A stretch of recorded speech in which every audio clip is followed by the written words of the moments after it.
Fault ஆகி ஆண்டவர்கிட்ட ஜெபம் பண்ணி புது கிட்னி வந்திருக்கு. எத்தனை பேருக்கு இருதயம் பாதிக்கப்பட்ட நிலைமையில் இருந்த பொழுது, டாக்டர்ஸ் எல்லாம் கைவிடப்பட்ட நிலைமையில் இருந்த பொழுது, கர்த்தரை நோக்கி ஜெபித்த பொழுது அவர்களுக்கு புது இருதயம் உருவாக்கப்பட்டு இருக்கிறது. அல்லேலூயா, அல்லேலூயா. ஒரு சம்பவத்தை கூட நான் சொல்ல விரும்புகிறேன். ஒரு சபைக்கு ஒரு தம்பி வந்தான். அந்த தம்பிக்கு பார்த்தீங்கன்னா பார்வை இல்லை. ஏன்னு சொன்னால் அவன் ஒரு ஆக்சிடெண்ட்டே என்ன ஆயிட்டுனா, அவனுக்குள்ள கண்ணுக்குள்ளே இருக்கலாம், அது ஃபுல்லாகவே அவனுக்கு இல்லை. அந்த ஆக்சிடெண்ட்டில் எல்லாமே விழுந்துட்டு இந்த கண்ணுக்குள்ளே ஒன்றுமே கிடையாது அவனுக்கு. சரியா? அப்போ சபைக்கு வந்திருக்கிறான். அப்போ பாஸ்டர்கிட்ட ஜோமனை வந்திருக்கிறான். பாஸ்டர் நம்ம ஜோமனும் அப்படிங்கிறார். அப்போ முதல்ல சொல்கிற காரியம், யாரெல்லாம் இயேசு இவனுக்கு பார்வை கொடுக்க முடியும்னு சொல்லி நம்புறீங்க அவங்க மட்டும் சர்ச்சுக்குள்ளே இருங்க, மற்ற எல்லோரும் நீங்கள் போயிருங்க அப்படின்ட்டாங்க. ஆனால் யாருக்கெல்லாம் நம்பிக்கை இல்லையோ அவங்களாம் என்ன பண்ணிட்டாங்க, போயிட்டாங்க.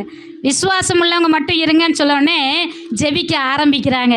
இயேசுவின் நாமத்தினால இந்த தம்பிக்கு பார்வை உண்டாகட்டும், இயேசுவின் நாமத்தினால இவனுக்கு பார்வை உண்டாகட்டும், இயேசுவின் நாமத்தினால இவனுக்கு பார்வை உண்டாகட்டும் என்று சொல்லி அவர்கள் எல்லாரும் ஜெபிக்கிறார்கள். ஜெபித்து முடித்த உடனே அந்த தம்பியை பார்த்து கேட்டான், இது எத்தனைப்பா? 1.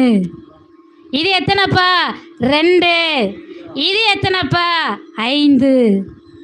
இல்லாத உறுப்பு உருவாக்கப்பட்டது. அவன் பார்வை அடைந்தான். அல்லேலூயா. மற்றவங்க சிலர் நினச்சாங்க, இவனுக்கு கண்ணுக்குள்ளே ஒன்றுமே இல்லை, எப்படி பார்வை உண்டாகும்? அதனால் நம்ம பாட்டுக்கு என்ன பண்ணிடுவோம், வேஸ்ட்டாக சோமுறதை விட்டுட்டு வீட்டுக்கு போயிடுவோம் அப்படின்னு போயிட்டாங்க. ஆனால் மற்றவர்கள் எல்லாரும், அந்த போதகர் என்ன பண்ணுறாரு, விசுவாசத்தோட ஜெபிக்கிறாரு. ஜெபிக்கும் பொழுது அங்கே இல்லாத உறுப்பு உண்டாகிவிட்டது. அவன் பார்வை அடைந்தான். ஆமென். கர்த்தர் எப்படிப்பட்டவர்? அவர் சிருஷ்டிக்கிறவர், இல்லாதவைகளை இருக்கிறவைகளைப் போல மாற்றுகிறவராய் இருக்கிறார். அல்லேலூயா, அல்லேலூயா. அப்போ நம்ம ஜெபம் பண்ண என்னாகும்? இல்லாதவைகளெல்லாம் உருவாக்கப்படும். நம்முடைய தேவன் சிருஷ்டிகர்த்தா என்பதை நாம் ஒருபோதும் மறந்துவிடக் கூடாது. அல்லேலூயா. மரித்த உறுப்புகள் செயல்பட கர்த்தரால் முடியும். ஆமென். நம்முடைய தேவன் சிருஷ்டிகர்த்தா. அடுத்து பாருங்க, 7ஆம் வசனத்திலிருந்து, அவர் ஒடுக்கப்பட்டவர்களுக்கு நியாயம் செய்கிறார், பசியாய் இருக்கிறவர்களுக்கு ஆகாரம் கொடுக்கிறார், கட்டுண்டவர்களை கர்த்தர் விடுதலையாக்குகிறாராம். ஒடுக்கப்பட்ட ஒவ்வொருவருக்கும் கர்த்தர் நியாயம் செய்கிறவராக இருக்கிறார். இன்னைக்கு அநேகர் மனிதர்களால் சொந்த பந்தத்தினால ஒடுக்கப்பட்ட நிலைமையில் இருக்கிறாங்க. எனக்கு ஒரு நியாயம் கிடைக்காதா, எனக்கு ஒரு நீதி கிடைக்காதா, என்ன இந்த மாதிரி ஒடுக்குகிறார்களே என்று சொல்லி அநேகர் வேதனோடு இருக்கிறார்கள். ஆனால் கர்த்தர் சொல்கிறார், நான் உனக்கு நியாயம் செய்வேன்.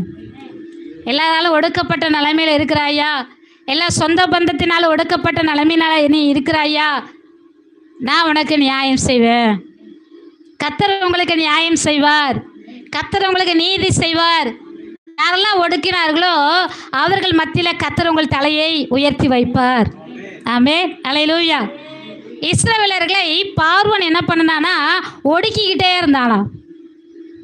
அதிகமான வேலையை வாங்கி அவர்கள் ஜீவனை அதிகமாக ஒடுக்கி இவர்களுடைய சந்ததி பெருகவே கூடாது என்று சொல்லி அவர்களை அதிகமாய் ஒடுக்கினான். ஆனால் கர்த்தர் என்ன பண்ணாரா, இஸ்ரவேலரை பெருக பண்ணிக்கிட்டே இருந்தாராம்.